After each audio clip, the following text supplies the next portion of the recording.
I'm already off to a terrible start. Tucci, coincidence? I did not know that Shrek was an adaptation, and it apparently is.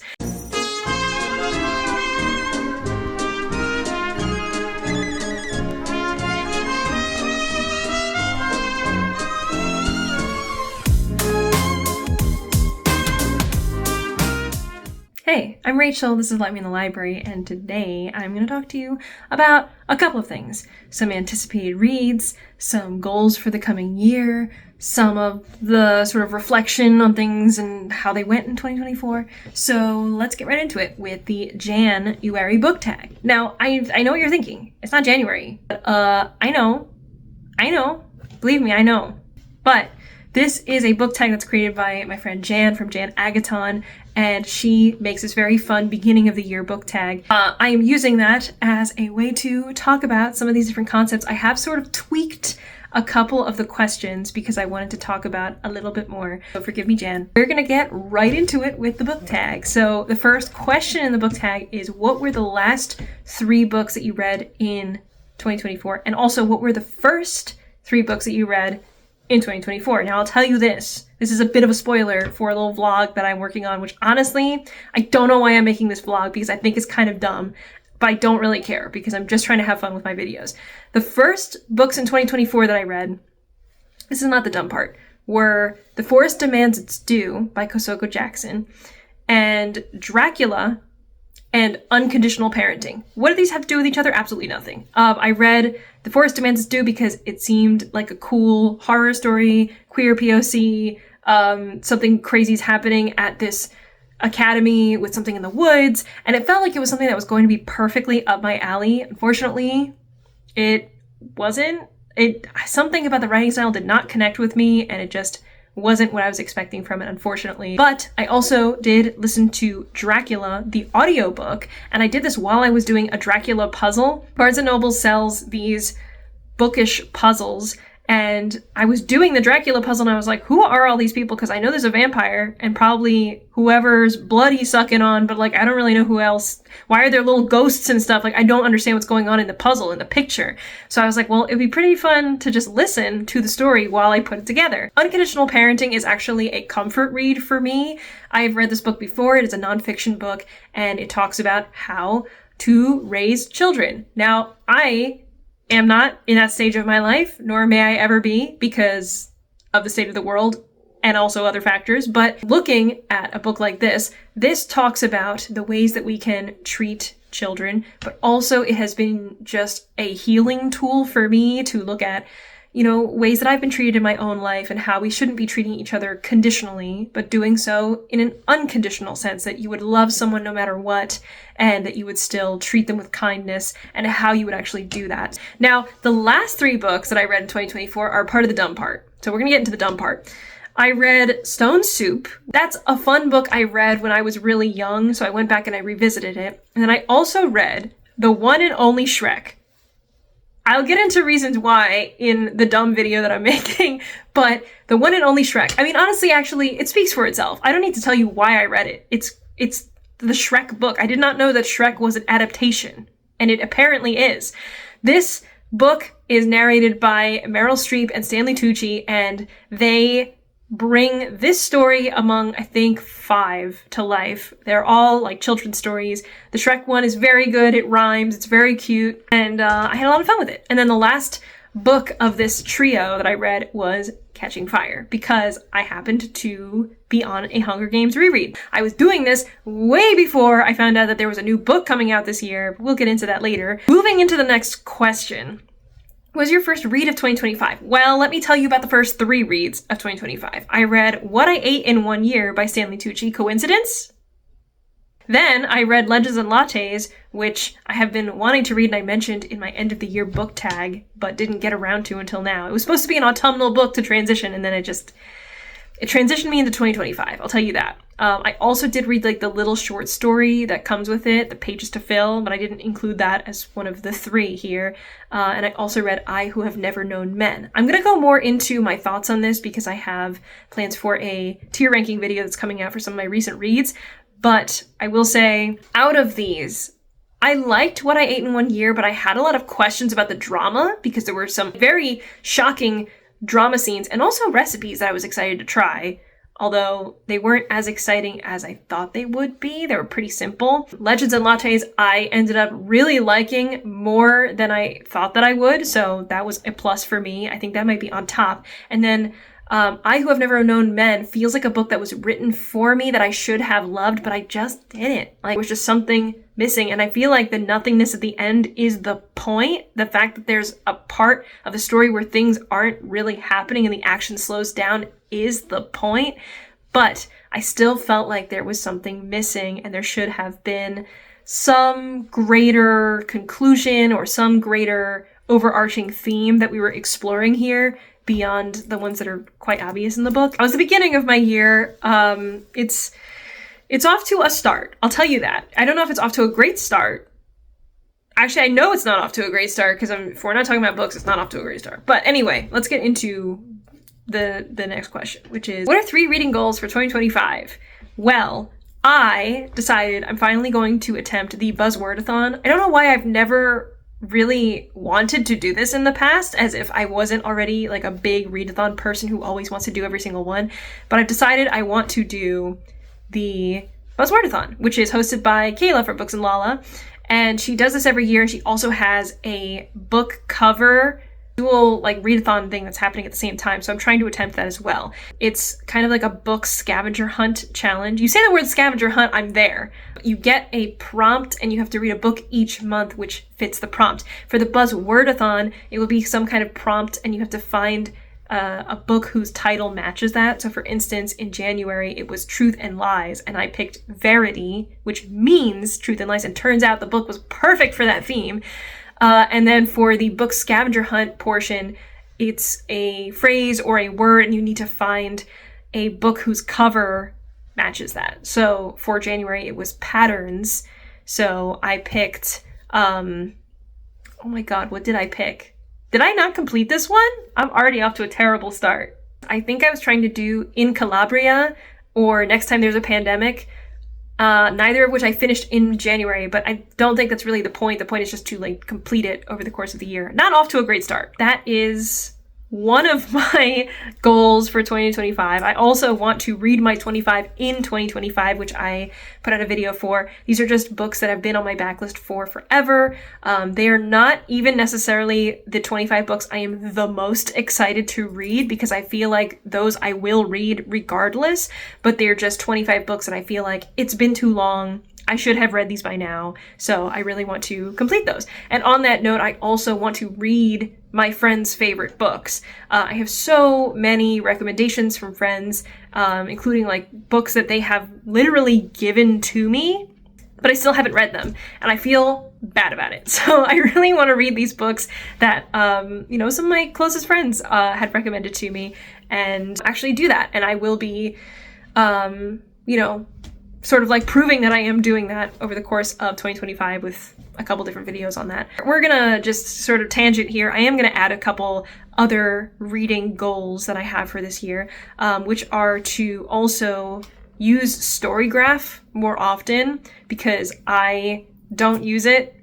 I didn't use it at all, and I just imported my Goodreads library because I had tried to do it, I think 2 years ago, and I just gave up and I went back to Goodreads. But ever since things have developed in America, it's really made me want to not use certain platforms or to not do certain things. So in that regard, I wanted to use Storygraph because it is a platform that does kind of the same thing as Goodreads as far as tracking your books. It also has a lot of very fun graphs. Storygraph, it's in the name. I really want to give it a try. I like seeing those metrics, and that's part of it, but I think the other part is just trying to have some lane of resistance against using Amazon-backed products for every single thing in my life. I don't really shop on Amazon very much, but I use Goodreads all the time, and honestly, I don't know that I'm going to give up using Goodreads, but I just think that trying to use Storygraph more will eventually lead me to the part where I can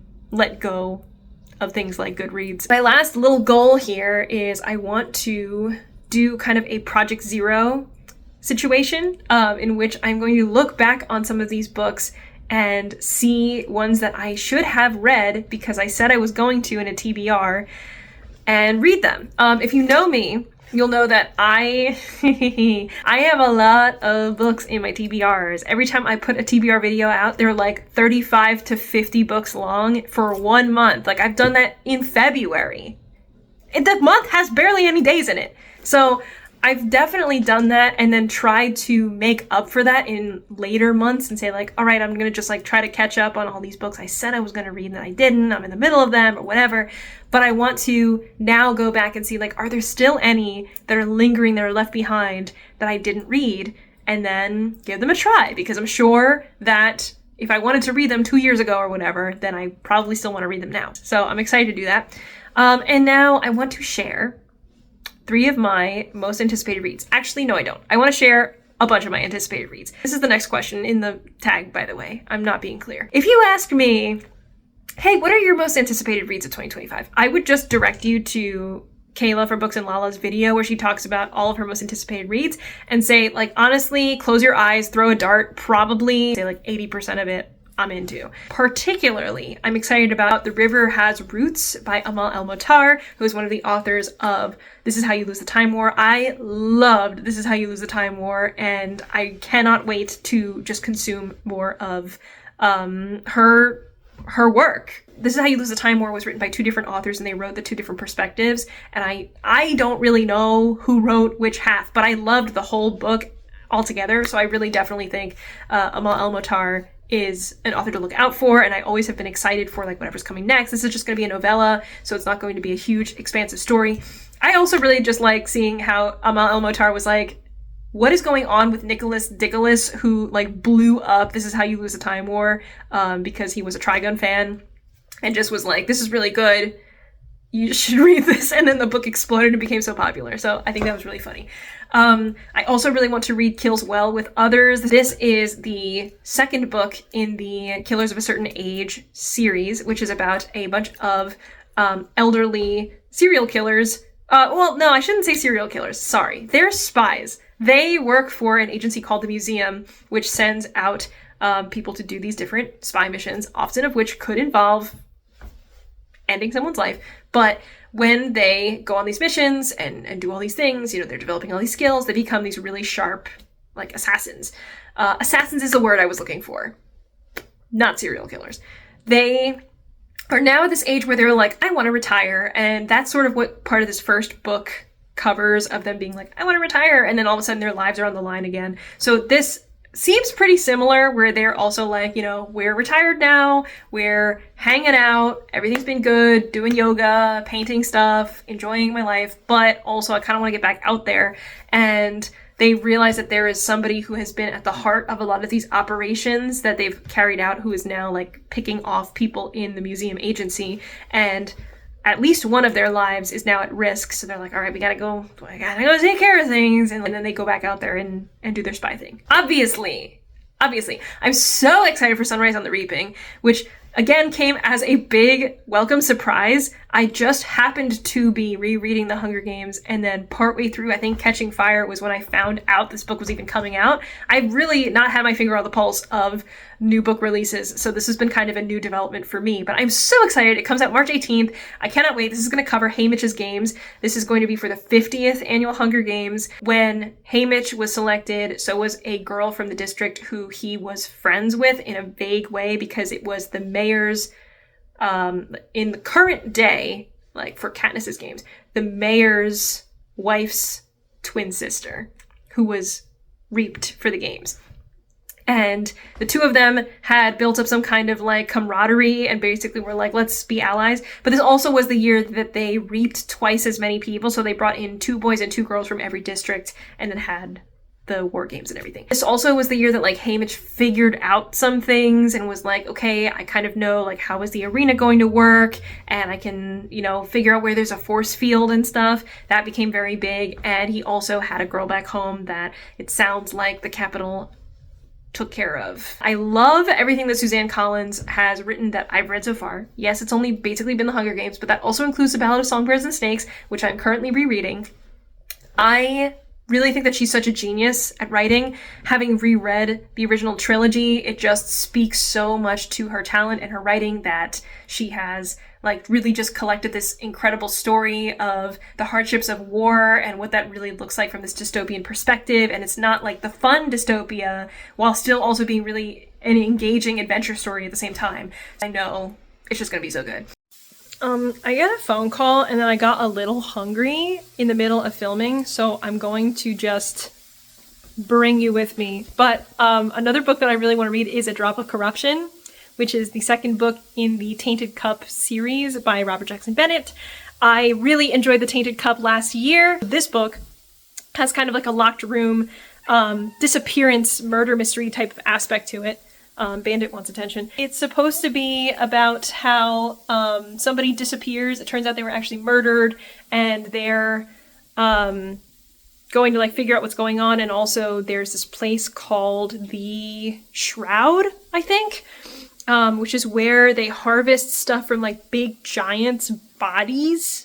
So one of the things I really loved about The Tainted Cup was not just that like it was a cool murder mystery, but it was the fact that there was so much crazy world building. Like they really built up this incredible fantasy world, and it's what made me want to pick up Foundry Side so badly.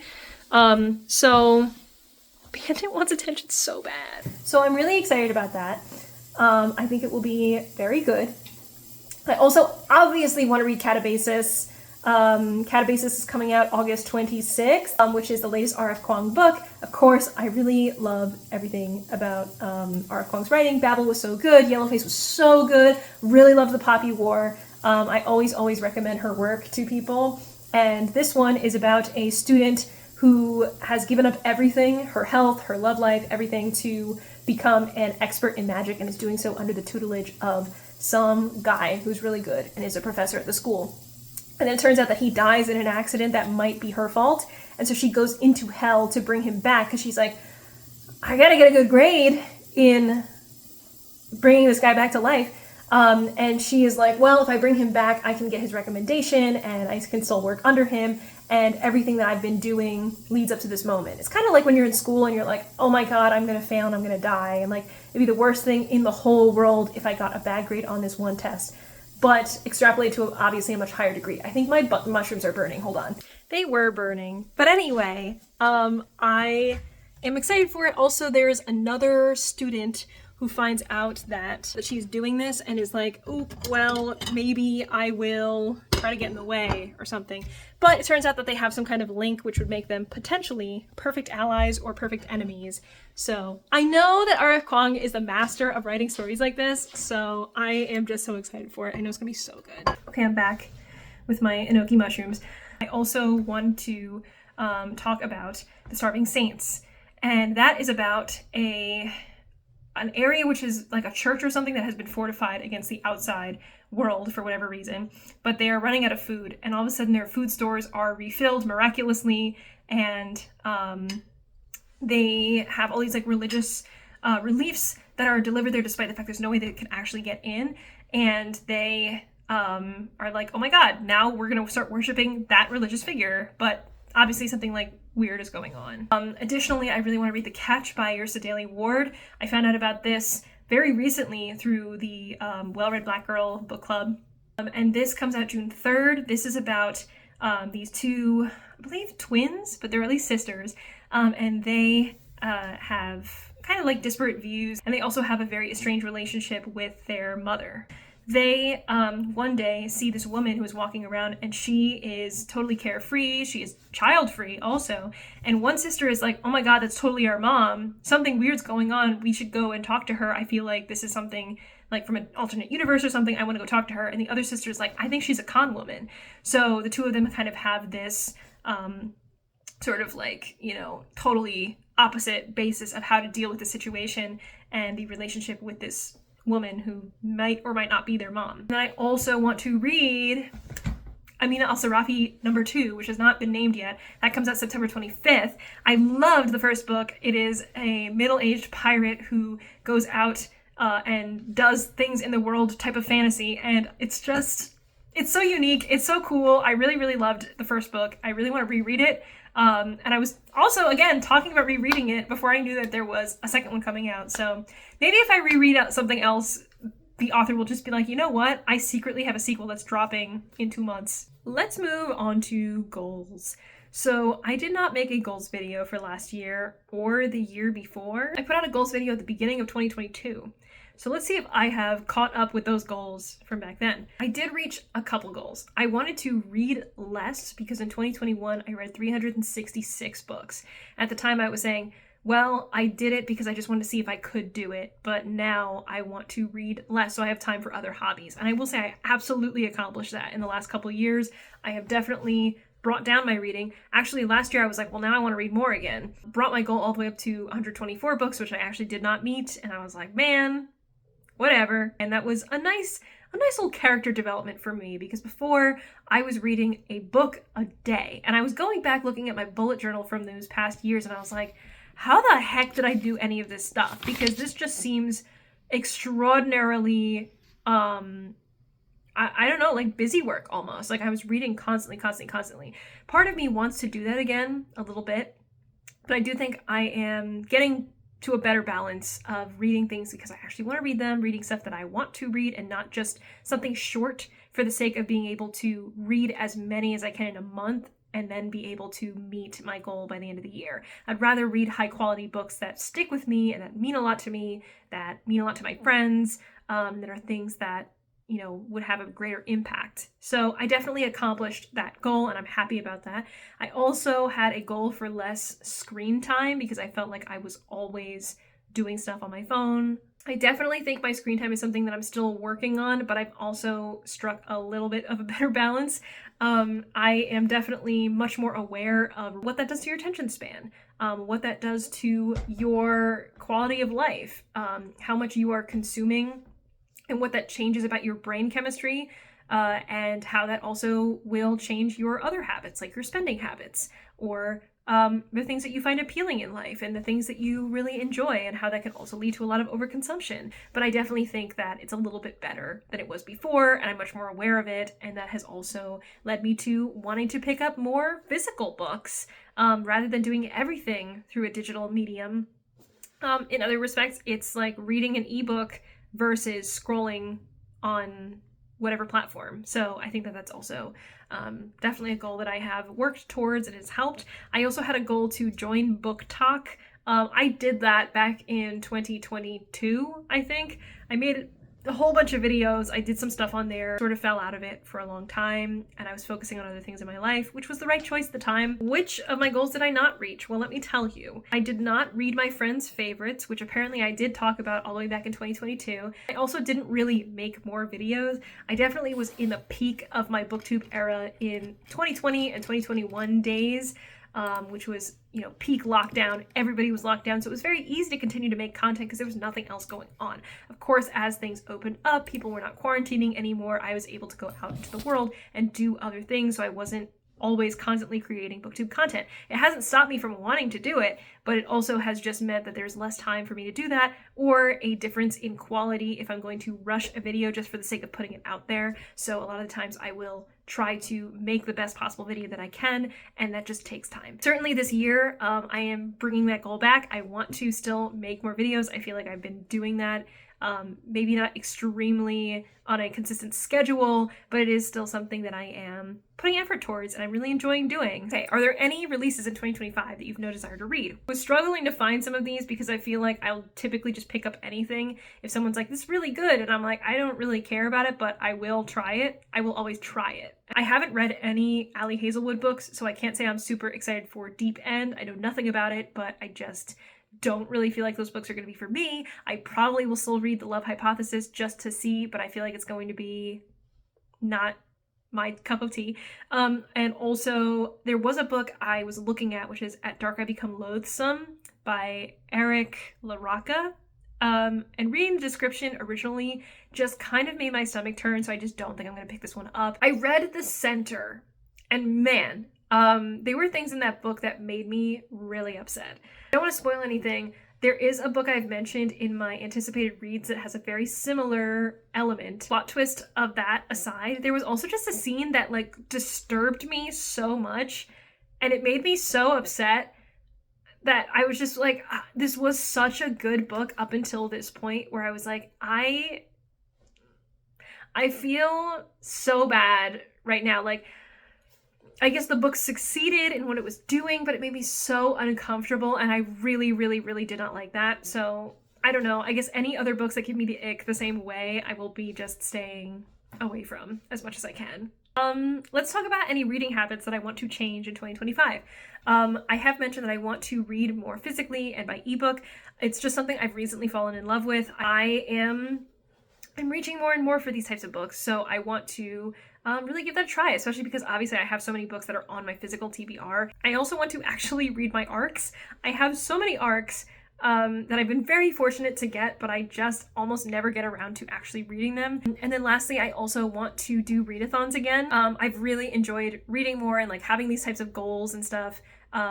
You know, wanting to read X many books. It's been fun, but also I always find that the biggest motivator for me is things that are like, there's a deadline because the book is going to be returned at a certain point in time, it's due back to the library, or, you know, your friend wants it back by this date, or things like a readathon where there's a bunch of prompts and you got to do them by a certain period of time. So I really want to do readathons again. I feel like readathons exploded during the pandemic on booktube, but they just have not ever been the same ever since then. And I get it because people are living their lives outside the internet, but if I could do readathons again, I would love to do that. If I could do book clubs again, I would love to do that. Are there any adaptations that you're excited for? Well, I loved Wicked, the movie, so I absolutely want to see the second one, Wicked for Good, which is coming out late this year, I think in November, which I cannot believe because I need it now. That is adapted from the stage play less than it's adapted from the book, although it definitely has a lot of elements from the book. Have I read the book? No, but I also want to read that this year.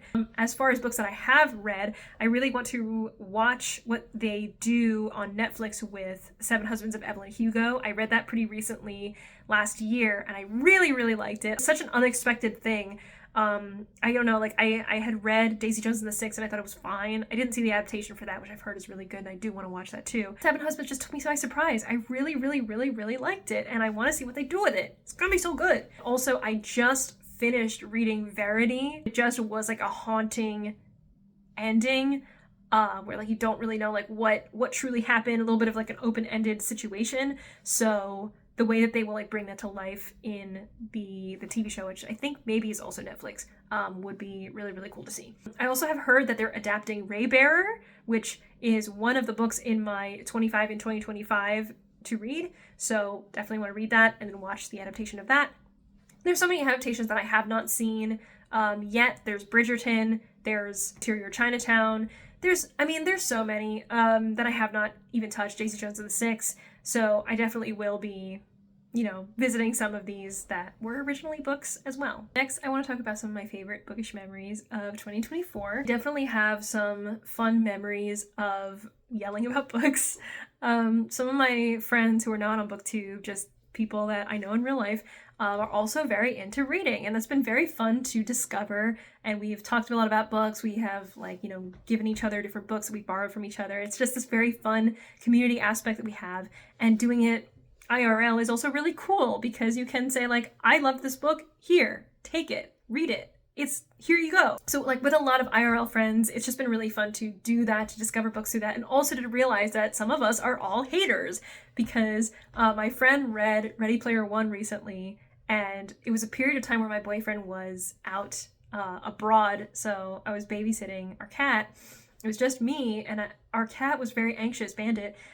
So I was like, well, maybe I'll invite some people over and we'll hang out, and that will help him to not feel so anxious because he's a very social cat. So I brought over this friend who had read Ready Player One, our other friend. We ended up just like yelling and talking about Ready Player One for like an hour and a half, 2 hours. Keep in mind, this third friend like had never read it, like did not know what was going on, but there's just this group of the three of us all just like yelling and talking about the stuff and having so much fun with it. And then eventually we played Wingspan, which was great. And then kind of the same thing happened when he read Fourth Wing and told me about it. And then I was like, well, I'm going to read Fourth Wing. And we ended up creating this chat with a group of us where we just would talk about the books because so many things happen in it that you want to talk to somebody about. So it just has been a place for us to funnel a lot of those emotions into. We've kind of developed this little IRL book club that we have where we will read a book and then we will go to a restaurant which has some kind of basis from the book and eat there while we discuss the book. So for instance, we read Dune and then we went to different restaurants. We read it in like 2 parts. So we went to these 2 different restaurants that had spice. because that's the main element of Dune. And then we discussed the books, and it was really fun. So we're on our 4th book right now, where we just read Confessions on the 745, which involves a train. So we're trying to find a restaurant that has a train element to it. Also a great memory, we were in this log cabin with a whole bunch of bookish friends because we all went to Bozeman together. And I remember that night where we were just doing like tarot readings and stuff for everyone with wine on the floor, and it was very fun. We also went horseback riding as a group. We explored this whole area of Bozeman, kind of went book shopping and went out to lunch and dinner and stuff. It just had this like extended long weekend with this group of really great friends. Definitely like want to do stuff like that again because I miss those friends, and I really miss like seeing everybody in person. And there were also a lot of friends that did not make it on that trip, and I really want to see them. And also I will just say, like, reading sprints, like whenever I do those with some people, like I always love doing reading sprints with Darian. There's so much fun. We are just good friends, and we just have like a laugh about everything all the time, and I love doing stuff like that. It's very fun. The last question is, are there any carryovers from last year that you still need to read? And the answer is yes. I actually have already included this in my end of the year book tag, so I will link that so you can watch that. I won't really get into it because I'll just be totally repeating myself, but there are definitely a lot of books there that I need to read still, and that are just, you know, slowly creeping up on my TBR, but of course they always get pushed down because there's something else that is high priority that I gotta read. This kind of like concludes the Jan-uary book tag, and then the last thing I just wanted to do was just look at some of my videos that I did last year and beginning of this year and just talk a little bit about them and what's coming next. The first video that I posted last year was the April Fool's books video that I put out every year when I can. I will say my biggest regret in that video is I didn't really know anything about Fourth Wing at the time. Now I would say that she was making a cookbook called Chicken Wing, but at the time I just was a fool. I also did like a big vlog style March wrap up, which I really liked, and I did some stuff about like starting my new job and some of the revelations about burnout and dealing with that. So that was a very helpful little video series for me to make of, you know, what life had been like just prior to starting that job and then actually starting it, and what that was, you know, dealing with all those emotions and stuff. I did also put out a TBR, pretty much the only TBR I put out last year, which was my May TBR.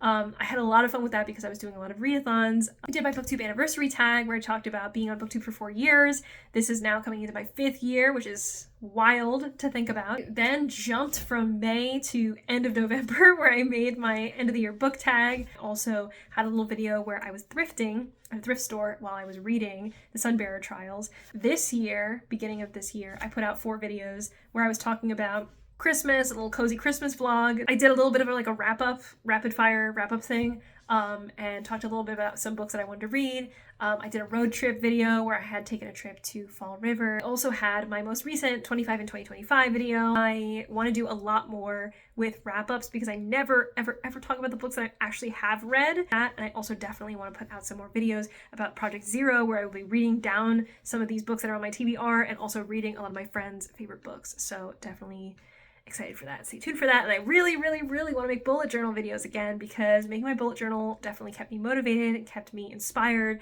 and it was such a fun outlet for me with creativity. So I absolutely will be doing that again. I also have some travel vlogs of some things that I have just kind of kept in the vault, and I will be sharing with you in a little while. If you made it to the end of this video and you don't know what else to say, give me like a little star. Give me like a little star emoji right here. This one. I really hope that you're having a great day, and I hope that you're doing okay, and I love you. That was too much. Sorry. Hold on. I will leave it there. Thanks so much for watching. I'm Rachel. This is Let Me in the Library. I'll see you next time.